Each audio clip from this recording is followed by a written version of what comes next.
Assalamualaikum warahmatullahi wabarakatuh. Alhamdulillah, nahmaduhu subhanahu wa ta'ala wa nashkuruh wa nu'azzimuhu wa nukabbiruh. Ashhadu an la ilaha illallah wahdahu la sharika lah wa ashhadu anna sayyidana Muhammadan abduhu wa rasuluh.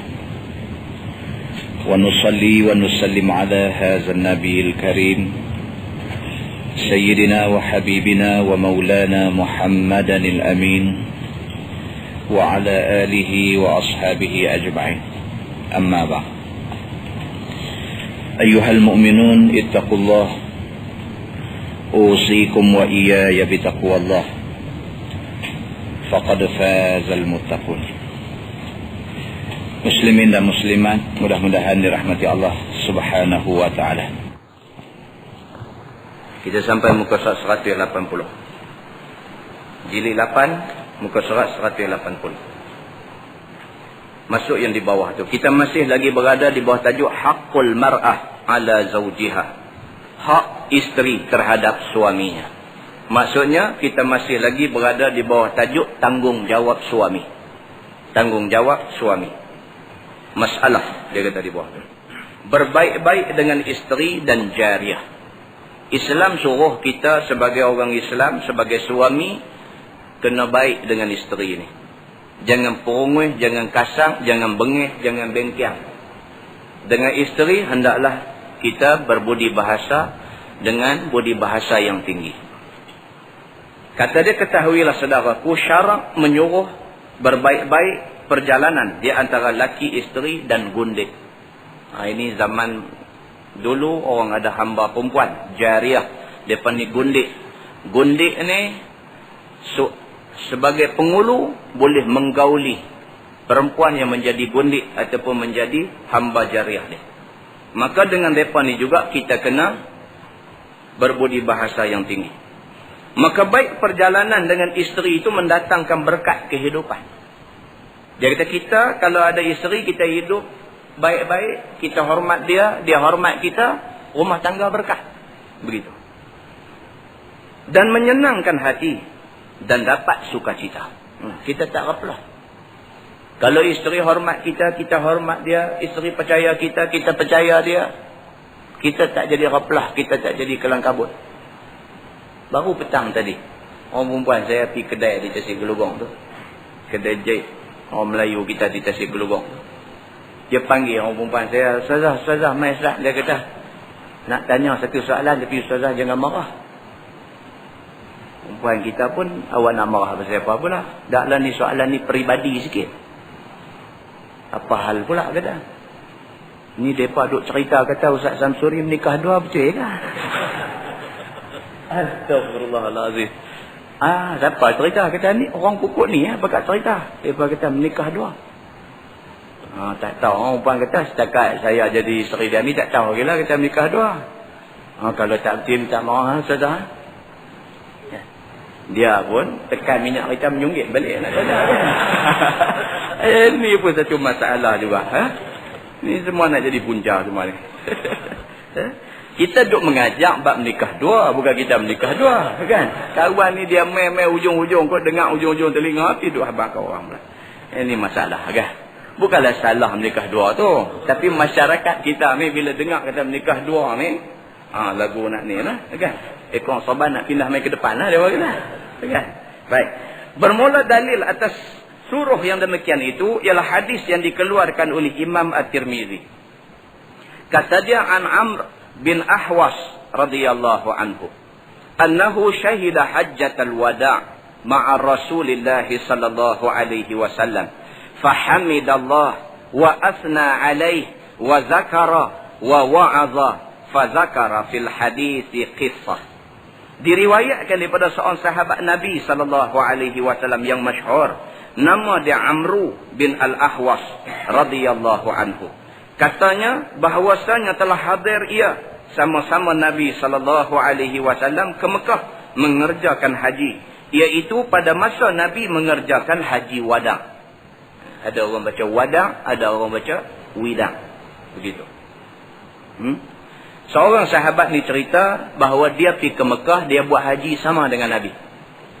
Nabi buat haji sekali aja. Nabi buat haji sekali sahaja, dan haji itu dinamakan Hajjatul Wada'. Haji perpisahan. Tidak lama lepas Nabi buat haji, Nabi balik, Nabi sakit dan Nabi wafat. Sekali sahaja. Baik, maka didengarnya akan Nabi telah berkhutbah. Masa duduk di Mekah buat haji itu, Nabi ada bagi khutbah. Maka pada permulaan khutbahnya mengucap ia akan Alhamdulillah. Memuji ia akan Allah, akan sebagai puji yang layak dengan dia. Ini dia memang menjadi adab khutbah. Sama ada khutbah itu khutbah Jumaat, dia jadi rukun. Alhamdulillah, yang tu rukun. Tak sebut yang tu, batal sembahyang Jumaat hari itu. Ataupun khutbah raya, ataupun khutbah ketika berada di Arafah, ataupun khutbah nikah. Nama kata khutbah ni, di antara adab dia kena mula dengan Alhamdulillah. Begitu. Khutbah nikah. Biasa orang dia buat. Sebelum majlis akad nikah tu, wali disunatkan bagi satu khutbah. Wali, maksudnya bapa anak dara ni. Dia kena bagi satu khutbah sunat. Bagi salam, lepas tu Alhamdulillahirabbil alamin apa semua, lepas tu bagi tahu, ni anak perempuan saya nak mengamanahkan anak perempuan saya kepada, sebut nama hak nak jadi menantu dia ni. Seperti mana saya bela, saya didik dia daripada awal dengan didikan agama, maka demikianlah saya berpesan kepada bakal menantu saya, supaya didiklah dan jagalah anak saya ni seperti mana saya menjaga dia. Hoi, lagu tu punya Pak Mentua duk buka tajuk, menantu ni peluh sampai ke tumit lah. Dia kata, silap aku ambil anak ustaz ni, kata jahanam aku. Lagu tu, amanah tu. Jadi bila lepas tu dia nak buat lebih kurang, dia susah. Dia duk nampak muka Pak Mentua duk bagi khutbah dekat dia tu. Tak payah pegang tongkat apa lah. Pergi cakap lagu tu, dia pinjam tongkat masjid buat balik, tak payah. Bagi lagu tu aja kat dia. Jadi itu juga dia panggil khutbah. Dan khutbah itu juga disunatkan kita mula dengan Alhamdulillah. Kemudian kita memuji Allah Subhanahu wa ta'ala. Dan memberi ingat ia akan sahabat-sahabat yang hadir mendengar khutbah itu. Serta diberinya nasihat sebagai nasihat yang sangat memberi bekas. Dan sehabis-habis sempurna nasihat. Yang kata khutbah ni dia mengandungi nasihat. Khutbah ni dia mengandungi nasihat. Jangan khutbah ni diisi dengan cara-cara menanam hidroponik. Ada orang telefon madrasah kata, ustaz apalah nak jadilah ni khutbah jemaah pun tajuk hidroponik ni. Kan? Tengok. Itu musim pakai suruh tanam hidroponik belakang rumah. Lepas tu pejabat kesihatan pula abang kata apa? Dia kata jadi pusat menternak nyamuk Aedes pula dah. Hidroponik ni dia jadi sarang bela nyamuk Aedes. Tu dia jadi lagu tu pula. Kan? Jadi khutbah ni biarlah mengandungi nasihat. Nasihat apa yang paling aula, yang paling utama kita bagi kepada orang ni? Nasihat apa? Nasihat agama. Yang tu paling aula. Nasihat bak dunia ni kalau kita tak bagi sangat-sangat pun tak apalah. Pasal apa? Nama kata manusia dia mesti fikir nak hidup atas dunia nak kena buat macam mana. Tak gaduh nasihat dah. Dah. Kita tak gaduh duk habang kata kena pergi cari kerja. Pasal apa? Dengan adanya kerja, dengan ada duit ringgit kita boleh guna untuk beli makan pakai kita. Tak payah habang lah. Yang tu landak apa reti cari. Landak. Landak ni bukan ada otak, bukan ada akal besar mana. Tapi nak hidup dia reti lah cari. Takkan sampai nak hidup pun tak reti nak fikir nak cari makan apa. Jadi benda-benda macam tu jangan ditekankan sangat. Benda-benda yang macam tu jadi nombor 2. Nombor 1 apa? Sebagai orang Islam, kamu kena buat semua kerja. Jangan melewati batas yang ditentukan oleh syarak. Yang tu kena nak nasihat lebih lagi. Baik. Kata Amru bin Al-Ahwas. Maka disebut Nabi SAW di dalam hadisnya dan khutbahnya itu kisah yang panjang. Sampai kepada pesannya yang hendak disebutkan ini.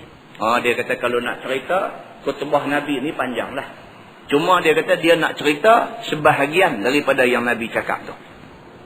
Faqala ala wastausu bin nisa'i khairan fa innama hunna awanun indakum. Artinya sabda Nabi SAW kepada sekalian sahabat yang hadir. Kata Nabi, jaga-jaga. Terima olehmu sekalian akan wasiatku. dan amalkan dengan sungguh-sungguh. Buat baiklah dengan isteri-isteri kamu. Itu dia Nabi pesan. Nabi kata, hendaklah kamu berbuat baik dengan isteri kamu. Kerana bahawasanya perempuan-perempuan yang menjadi isteri itu tawanan di sisi kamu. Yakni tiada dapat mereka itu bebas diri seperti mana bebas laki-laki. Nabi pesannya tu. Nabi kata dengan isteri kena buat baik. Pasal apa? Pasal mereka ni awanun indakum. Mereka ni umpama orang tawanan di sisi kamu. Mereka tak serupa kita. Kita ni orang laki-laki walaupun dah menikah, dah berumah tangga, kita nak pergi mana kita boleh pergi. Bini tidak ada kuasa untuk larang. Dia boleh bagi pandangan, bagi pendapat supaya kita jangan pergi. Tapi kalau kita nak pergi, dia tak boleh buat apa. Kita nak keluar. Dia kata nak pergi mana tu? Kita kata nak pergi rumah kawan tak? Terus pergilah kerap sangat duk pergi rumah kawan. Dia kata, aku punya kerja, aku tahu. Dia kata banyak tu sudahlah. Dia tak boleh kata apa dah. Tapi kalau isteri, tengok-tengok ambil kunci kereta nak keluar. Kita tanya, nak pergi mana? Dia kata nak pergi rumah kawan. Berapa kali nak pergi rumah kawan satu hari? Kita kata kat dia. Tengok-tengok keluar start kereta buat tak tahu ya. Ni nak boleh ni. Nak boleh ni. Keluar tu boleh dah. Boleh laknat Allah dah. Nak boleh dengan kita pula balik sekali lagi. Kan? Jadi dua benda dia nak boleh. Pasal apa? Pasal dia ni awanun. Umpama orang tawanan. Tidak boleh bertindak sesuka hati. Dia boleh pergi ke mana-mana dengan izin suami dia. Dia tidak boleh pergi ke mana-mana tanpa izin suami dia. Oleh kerana isteri duduk pada kedudukan itu, maka hendaklah suami ni bagi kasih sayang pada dia. Bagi pertimbangan yang sewajarnya kepada dia. Kerana dia tidak sebebas kita. Dari segi kedudukan di sisi Allah Subhanahu Wa Taala. Baik, dia kata melainkan apa hendak diperbuat mesti dengan izin suami. Semacam mana orang yang dapat di dalam tawanan tiada dapat lepas berbuat sesuatu melainkan menurut apa suruh pengulunya. Sama macam orang kena tawan, tak boleh nak buat suka hatilah. Ikut orang tentukan ke mana, ke situlah dia. Sabda Nabi SAW lagi, laisat tamlikuna minhunna syai'an ghaira zalik. Tiada milik sekalian kamu daripada mereka itu suatu lain daripada memperbuat baik ke atas sekaliannya. Maka janganlah bengkeng dan bermasam muka sekalian suami akan isteri-isterinya. Itu dia Nabi pesan. Jangan duk buat bengkang tak tentu punca. Pongoi sampai bini jadi hidup dengan kita ni hidup dalam ketakutan. Isteri ni hidup dengan kita ni hidup dalam ketakutan. 10 tahun dah menikah dengan kita, dia tak faham kita lagi. Tak haru kan? 10 tahun dah dia jadi bini kita, dia tak faham lagi kita punya PL perangai, kita punya mood, kita punya apa, dia tak boleh faham lagi. Hari ni macam ni, esok macam lain. Kemarin masak lagu ni senyum melarat sampai ke malam. Hari ni masak lagu ni tendang pinggan mangkuk habis semua. Jadi dia tak boleh faham kita ni. Bengkang tak tentu punca. Islam tak mau macam ni. Islam tak mau macam ni. Dan jangan dipukul, digodam dengan ketiadaan salah yang patut dipukul. Dan jangan tinggalkan berhari-hari bermalam tidak setidur dengan dia. Jangan sampai macam tu.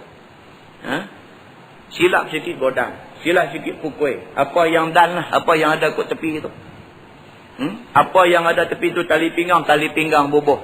Apa yang ada di tepi tu kayu tungkat semambu pun dia bubuh atas belakang. Kedang-kedang duk godam hamba Allah ni sampai pecah ke darah, sampai darah merambu atas belakang.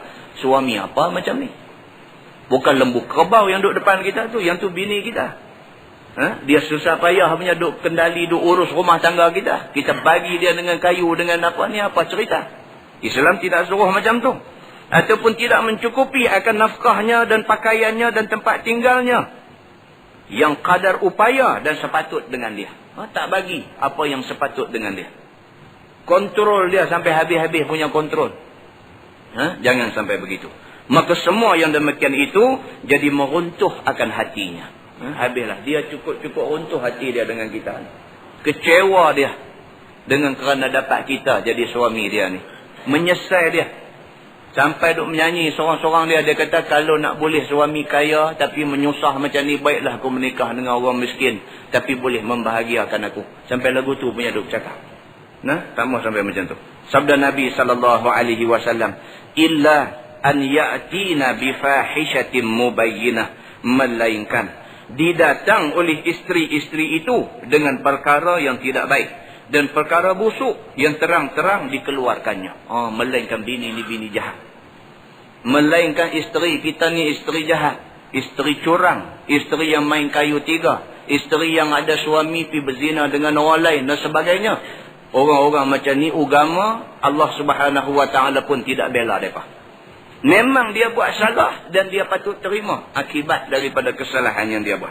Seperti busuk mulutnya, suka memaki dan suka bengkeng dan merampus dan kasar laku, buat masam muka, tak gemar dekat suaminya dan tidak menurut kehendak suami apa yang patut diturutnya dan tidak mau mendengar ajar tegur dengan mulut, maka yang demikian itu bolehlah suami ajar menegur dengan keras dan takdib akan dia sebagaimana sabda Nabi sallallahu alaihi wasallam, fa in fa'alna fahjuruhunna fil madaji'. Maka jika berlaku isteri-isteri itu akan kelakuan yang tidak baik seperti di atas tadi, maka tak mau tidur sama dan berkehendak apa-apa yang tidak kuasa memberinya dan membuat cakap tidak baik, maka hendaklah tinggal akan mereka itu pada tempat tidurnya. Itu dia. Kalau hak jenis perangai dia sebut tadi ni, isteri jahat, jenis jahat yang kita kata tadi, curang, kayu tiga, berzina dan sebagainya. Kemudian mulut ni tak elok, tak pernah puji suami dia. Suami ni tak ada yang elok pada dia, semua tak cukup. Suami orang lain juga yang lebih baik daripada suami yang ada di depan mata dia. Suami orang tu boleh beli yang tu, suami orang ni boleh beli yang ni. Dia kata, abang tak beli apa pun kat saya. Hak jenis macam ni. Hak jenis mulut tidak tahu bersyukur, tidak tahu berterima kasih ni. Kemudian pula tidak boleh ditegur. Suami tegur sikit, tarik muka masam, tak masak apa dah hari tu. Kunci diri dalam bilik. Sampai hamba Allah ni ketuk pintu elok-elok tak buka, jerekah pun tak mau buka, terajang pintu pun tak mau buka. Duduk dalam bilik seorang-seorang dia, duduk bunyi teriak saja, menyusahkan suami dia. Suami pun tak tahu nak buat macam mana dah. Kerja ni habis dah, tak tahu nak buat apa dah. Overtime pula ni dengan gawat ekonomi ni, tak ada overtime, pergi buat part time pula, jual burger pula malam-malam. Sampai dulu boleh duduk main mengaji kitab lah, tak boleh mengaji kitab pasal apa? Pasal nak cari duit lebih ni, pasal nak sarah rimau duduk di rumah sekok ni. Nah, susah sungguh, kira nak makan orang tiap-tiap hari, jenuh lah. Kan? Sampai lagu tu punya doa dah menyusahkan suami dia. Sampai macam ni, syarak kata apa? Suami boleh ajak dia. Ajak macam mana? Bukan suruh pergi godam dia dengan wayar telefon dan sebagainya, tapi dia suruh apa? Fahjuruhunna fil madaji'. Dia kata ajak dia dengan meninggalkan dia di tempat tidur. Terus tidur dengan dia. Pergi tidur tepi tonggas di tepung. Dia sorak lagi terah lah. Dia kata pada buka. Dia kata buka kata nyamuk ketip, biar lipan ketip hang tentu. Dia kata kita dengar-dengar lompat masuk bilik boleh. Dia ada jenis ni. Jenis ni tak boleh ajak. Tak ajak jenis tinggal tempat tidur ni, dia hura, dia seronok lagi. Kalau dalam fiqh sana dia hurai lah. Orang perempuan ni bila suami buat tak mau tidur dengan dia, dia rasa macam mana? Dia rasa macam dia tu disisih. Dia rasa macam laki dia ni tak sayang ke dia dah. Dia rasa macam laki dia ni duk teringat ke orang lain pula lah. Yang tu, jadi yang tu yang dia, bila kita tidur di luar tu tak lagi dia keluar, dia selimut kita pelan-pelan. Dia selimut kita pelan-pelan. Kita pun jaga lagu tu, buat tak jaga. Kan? Bila tahu dia selimut, dia duk pasang ubat nyamuk tu, buat tak jaga. Ubat lena tu. Wahai jaga dah. Ya. Jadi apa? Tujuan dia apa? Nak bagi pengajaran pada dia. Jangan duk buat lagu ni kat aku. Jaga buat baik. Aku kemarin bukan kemarin tu dia baik balik. Dia baik balik. Dia kena macam tu. Baik.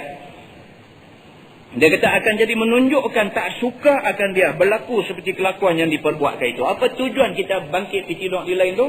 Tujuan dia ataupun message yang kita nak bagi kat dia apa? Bahawa kita kecil hati dengan perangai yang dia tunjuk kat kita tadi. Dan pula dengan meninggal akan dia itu, dapat ia berfikir akan betul benar dirinya. Bila kita tinggal dia, biar dia tidur seorang dalam bilik tu, dia pun tak boleh tidur. Dia pun lagu duk tak tangan atas diri dia, duk fikir. Kan? Duk fikir seorang-seorang dia. Jebatkah yang derhaka? Ataupun dia duk fikir lagu tu kan? Aku salahkah? Jebat salahkah dia duk fikir lagu tu? Kan? Duk luar-luar jebat lah. Kan? Dia duk fikir lagu tu. Biar dia fikir lagu tu. Terkadang dapat ia jalan baik dengan sebab ditinggalkan itu. Bila kita tinggal dia, kita buat tak peduli dia, kita buat tak tahu kat dia pun duk main rasa bersalah. Dia main guilty conscious. Dia main duk rasa bersalah. Dia fikir balik lah. Pelan-pelan fikir balik, laki aku punyalah baik dengan aku. Nasib baik aku boleh laki macam ni. Kalau aku boleh laki hak jenis duk dabuh orang. Kalau aku boleh laki hak jenis duk tak bagi duit apa kat aku untuk belanja. Kalau aku boleh laki, dia duduk fikir balik, barulah dia nampak laki hak ada kat dia tu adalah yang terbaik dalam banyak-banyak ada ni. Tuhan bagi tu elok sangat dah. Pelan-pelan dia akan menyesal atas kesilapan yang dia buat tadi. Maka jika tiada mendapat ia akan fikiran yang betul, bahkan bertambah-tambah jua panasnya dan garangnya, maka bolehlah suami tunjukkan kesalahannya dan kelanggarannya itu dan beri nasihat dan ajar kepadanya segala perkara macam perjalanan syarak dan adat dan akal. Itu dia. Bila dah kita tidur di luar pun dia buat tak peduli, dia duk buat tak kisah, kita ingat malam ni dia tak kisah, malam esok dia kisah, tak, malam esok pun dia buat tak kisah, malam lusa pun tak kisah, seminggu dah dia buat tak kisah kat kita. Kena fikir strategi yang kedua. Kena fikir yang kedua ada. Yang pertama ni nampak tumpui dah. Tak boleh pilih dia ni jenis tu. Jenis orang bagi tidur seorang dia seronok. Kena fikir cara yang kedua. Cara yang kedua juga tidak boleh melewati batas yang ditentukan oleh agama. Baik. Dan khabarkan kepadanya akan segala kesalahan yang diperbuatnya itu. Tiada wajib atas suaminya nafkah dan kiswah dan lainnya. Dan apabila isteri kena tinggal, tiada apa satu mudarat ke atas suami, bahkan jatuh mudarat ke atas isteri sahaja. Bagi amarannya tu kat dia. Jangan dabuh lagi. Panggil dia, mai sini sah. Dia kata, mai apa? Anak mai ke tak mau mai? Tanya dia. Sudah mula. Seminggu dah dia kata dia tidak jadi cengih pula hari ni. Hang nak mai ke tak mau mai? Dia kata tak mau. Hang tak mau mai aku pergi. Tiga dia. Tidur kat dia kata, ni aku nak abang hang. Seminggu dah. Kamu ni nusyus dengan aku. Kata dia. Dan sepatutnya kamu dah makan apun balik dah. Angkat tangan tunjuk ke dia lebak ni tapak tangan tu. Patut kamu kenal yang ni dah. Tapi aku ni dengan kerana aku duk pergi mengaji ni aku sejuk sikit. Aku nak beritahu dekat kamu. Dengan kerana kamu nusyus ni menggugurkan hak nafkah aku ke atas kamu.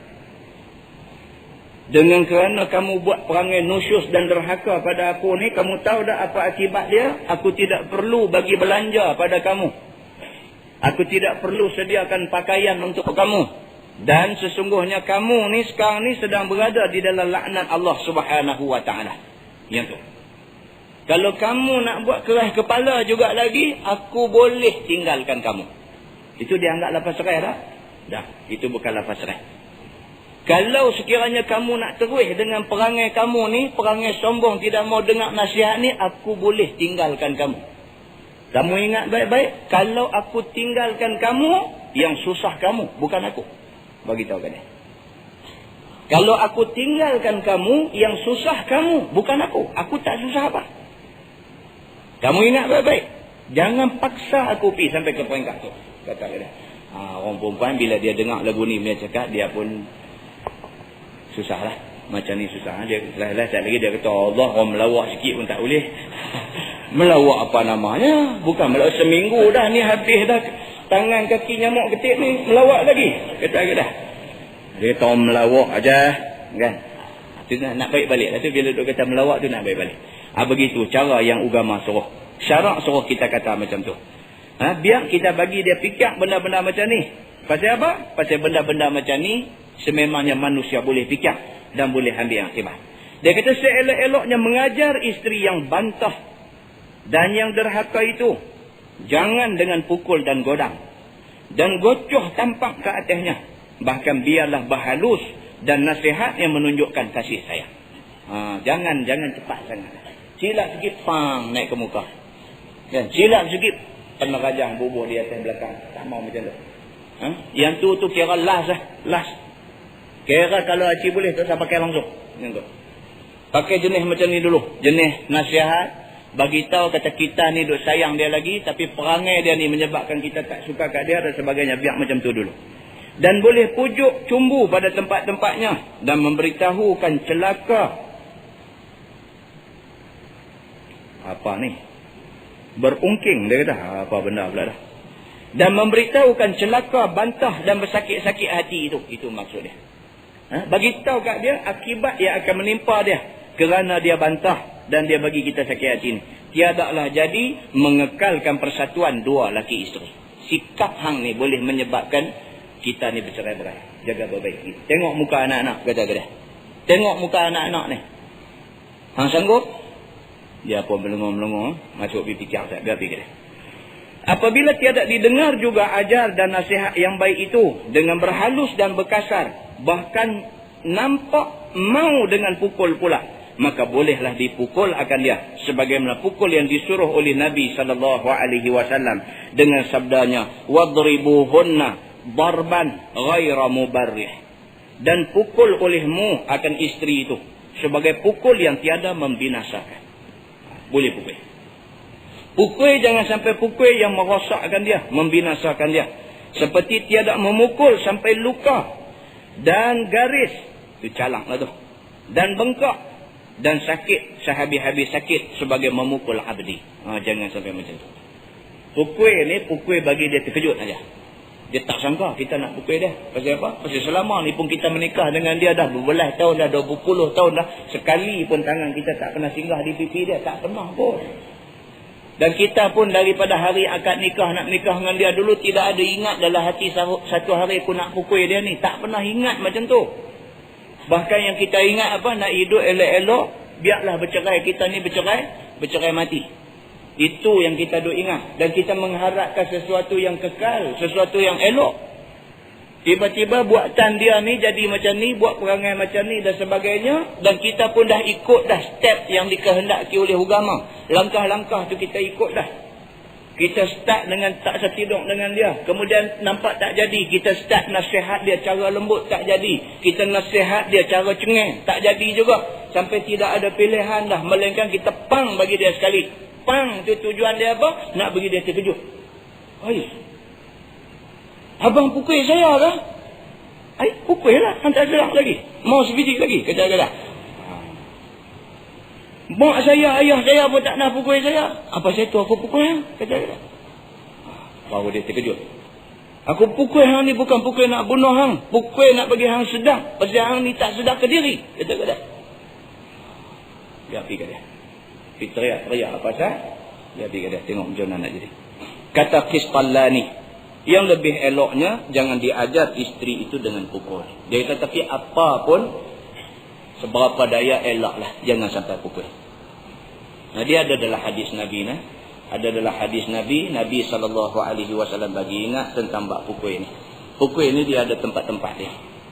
Nabi kata, wala tadribil wajha. Janganlah kamu pukul pada muka dia. Muka ni kawasan larangan pukul. Tak boleh. Marah macam mana pun kat bini, jangan buh di muka dia. Pasal apa? Pasal orang perempuan ni, muka tu lah satu-satunya tanda cantik dia. Muka lah. Bila kita pukul muka sampai mencederakan mana-mana bahagian di muka dia, ini agama tak mau. Kita tak mau kat dia macam mana pun, jangan sampai merosakkan kecantikan dia. Tak mau, buat cara tak mau elok-elok. Jom, aku nak cerai abang hang. Sudah, selesai. Jangan kita rosakkan kecantikan rupa parah dia dulu sebelum kita cerai dia. Agama tak mau macam ni. Dan pukul juga tidak dibenarkan pada bahagian kemaluan, bahagian sulit dia. Tak boleh. Ini kawasan larangan pukul. Termasuklah hukum sebat dalam Islam. Sebat ke atas penzina yang belum kahwin 100 rotan juga tidak boleh sebat muka dan tidak boleh sebat kawasan kemaluan. Dia kena sebat di kawasan belakang badan.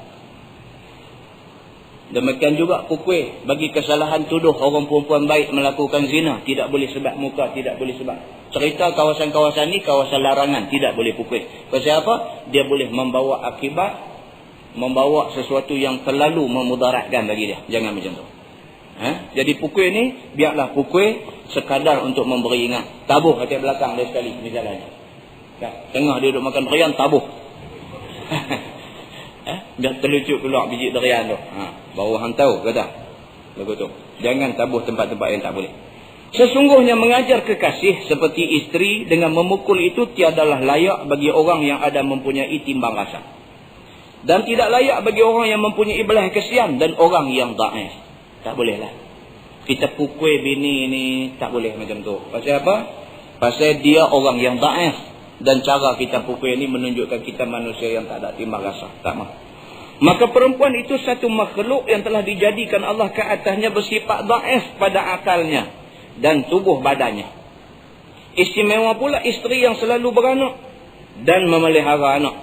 Maka tidak layak bagi laki-laki yang bersifat dengan sifat kepujian itu memperbuat isteri memukul seperti Abdi.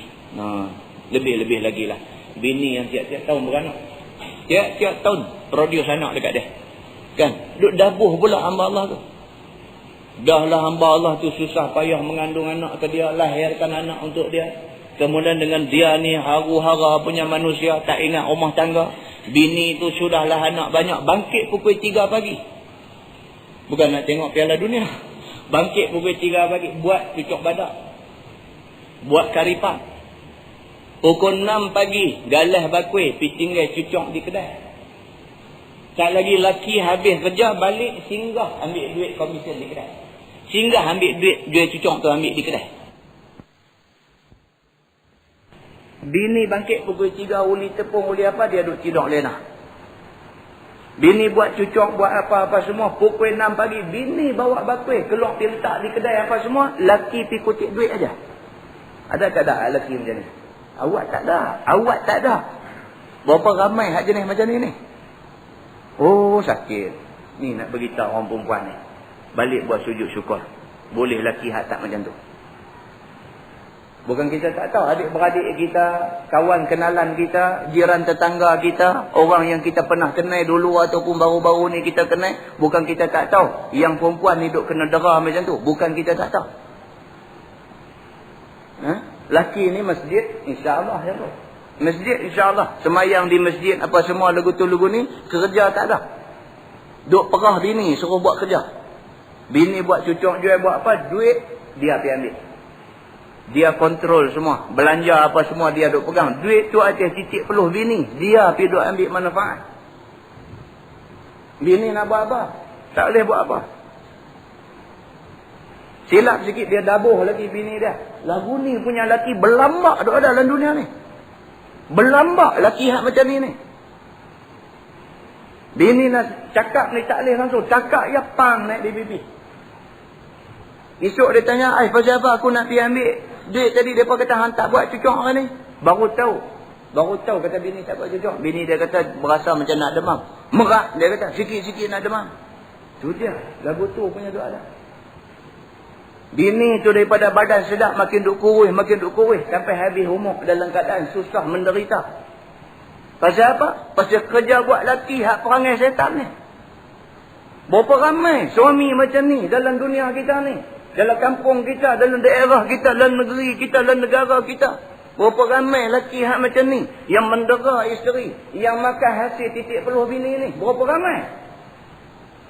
Tiba-tiba kita jadi orang perempuan, jadi isteri dapat suami berapa punya baik. Sampai basuh pinggan pun dia tolong basuh. Padahal bini lah patut basuh pinggan ni. Tapi tak, suami basuh. Pasal apa? Pasal dia pergi duduk kursus BTN kena basuh pinggan sendiri. Kan? Dia balik ke rumah dia apa basuh sendiri. Allahu Akbar. Mana nak cari lelaki macam ni? Duduk dalam rumah tengok-tengok pokok hujan mai. Hujan nak turun. Lelaki tu lari keluar. Dudak-dudak pergi duduk kutip kain tu. Pergi duduk kutip kain. Mana nak cari lelaki yang sanggup keluar pergi duduk kutip kain macam ni? Bukan semua lelaki sanggup buat. Jangan orang pun kata Allah kutip kain berat tau mana. Tak berat. Tapi berapa ramai lelaki-lelaki yang sanggup buat. Hak suruh suami tolong dukung anak tak mau buat lah. Apa pula aku dukung hang dukung. Kata. Bini kata bukan anak saya, anak abang juga. Jangan dia buat pasal orang duk tengok. Berapa ramai lelaki hak macam tu. Hang tak kena tak apalah hang duk. Itu sebab kita ni kadang-kadang orang kata bagi betis nak apa. Lelaki hak duk ada tu elok sangat dah. Tak bersyukur lagi. Tak bersyukur lagi. Pergi jumpa sekali kawan hak boleh lelaki hak jenis kita duk cerita ni. Baru tahu langit tinggi rendah. Itu sebab kita ni hak mana Tuhan takdir kat kita hak elok ni syukur pada Allah. Syukur pada Allah. Tuhan bagi kat aku ni elok ni. Sedangkan Tuhan bagi kat orang lain. Allah dan orang yang menanggung. Itu saja yang mengetahui susah dan payahnya orang tu. Nah, benda ni yang agama suruh kita selalu duk fikir, supaya dengan kita duk fikir tu kita syukur pada Allah. Nah. Baik, dia kata apabila dipukul akan dia takut tersalah pukul boleh jadi bertambah lemahnya atau menjadikan bertambah sakitnya daripada penat yang ditanggungnya, maka sudahlah menjadikan celaka kehidupan antara laki isteri itu. Kita geram naik angin, dia main syekh satu macam marah kat sini, pang bagi dia sekali. Pang tengok telinga dia pekak badak terus semua hidup. Allahu akbar. Tidakkah itu menyusahkan hidup kita? Seumur hidup susah. Kan? Jadi lagu tu. Assalamualaikum pak. Dia kata ada. Dia bawa keluar kapak. Dia duduk main jadi pekak macam tu jenuh kita. Kan? Jenuh. Ni kita main mana ni? Kita main tembak burung. Dia kata awak tak abang. Dia kata bakang habis dah semalam. Yang apa dia? Tempurung. Dia kata. Aduh buat pekak lagu tu jenuh. Pasal apa pekak? Pasal kita hidup sepak dia tak tentu punca itu ni. Janganlah tindakan itu yang kemudiannya kita nak menyelesaikan. Sudah esok ni. Tak mau macam tu. Jadi nak buat apa pun fikir, bagi banyak-banyak dulu fikir, bagi habis-habis dulu sebelum buat satu-satu keputusan. Pasal apa? Kadang-kadang satu keputusan yang kita buat menyebabkan kita menyesal seumur hidup kita. Macam tu. Sabda Nabi SAW lagi, fa in ata'nakum fala tabghu 'alaihinna sabila.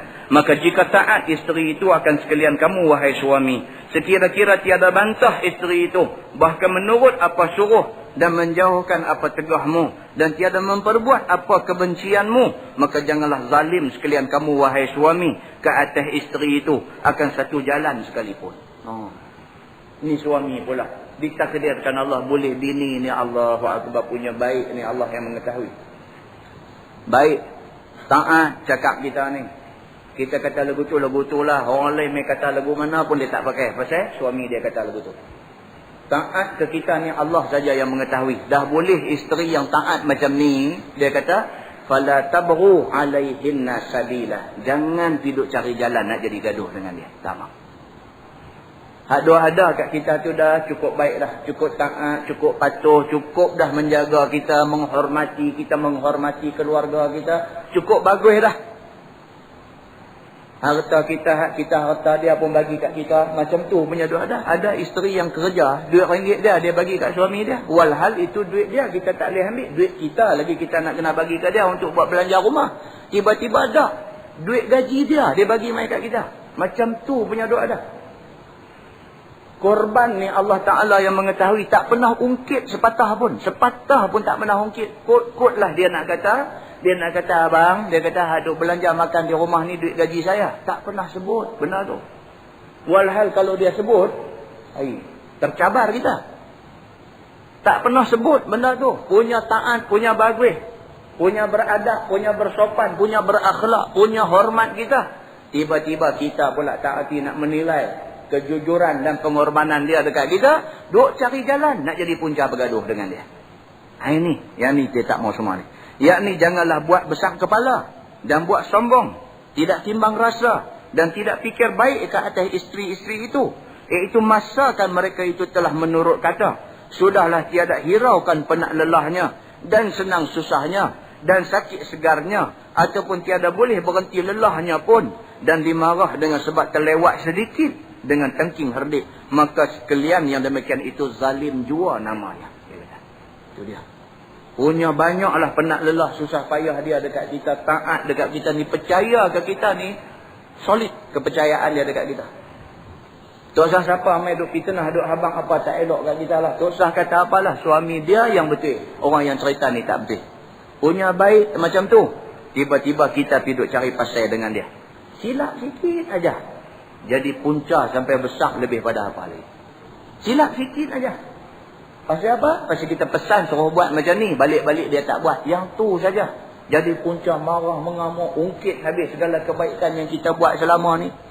Hang dulu orang susah, aku pungut hang, ambil jadi bini aku. Dengan kerana jadi bini aku hari ni hang senang. Hang tidak pernah rasa susah. Hang nak apa aku cari bagi, semua aku bagi dekat hang. Tiba-tiba hari ni hang nak buat lagu ni kat aku. Buat apa? Bini dia kata, buat apa? Aku suruh bancuh melu hang menjuh kopi.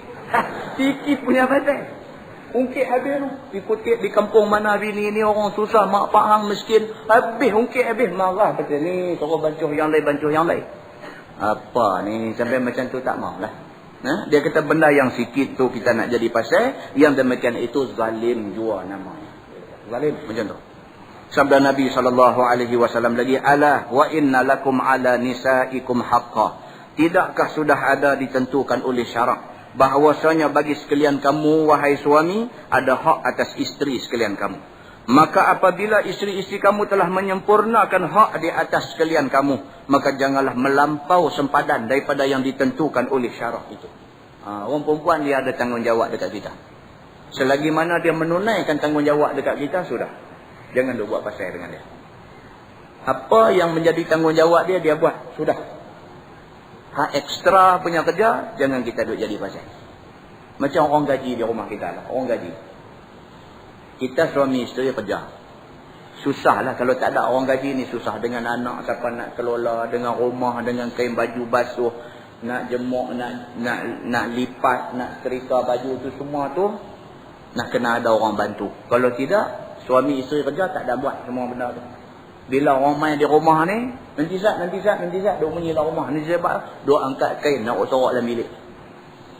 Di tengah ruang tamu rumah tu, kain ni macam satu busut lah. Satu bukit lah. Kain baju. Tak ada lipat. Pasal apa tak ada lipat? Pasal kerja. Dua-dua kerja ofis. Balik pukul 6 lebih. Sampai-sampai kalut nak masak malam punya. Tiap-tiap hari nak beli bungkus balik makan. Suami dah tarik muka satu macam lah. Dia kata, aku ni kalau boleh makan masakan hang lah. Bila aku dah boleh makan nak tahu masakan hang ni? Sampai lagu tu suami punya kata dia pun nak kena masak juga di dapur.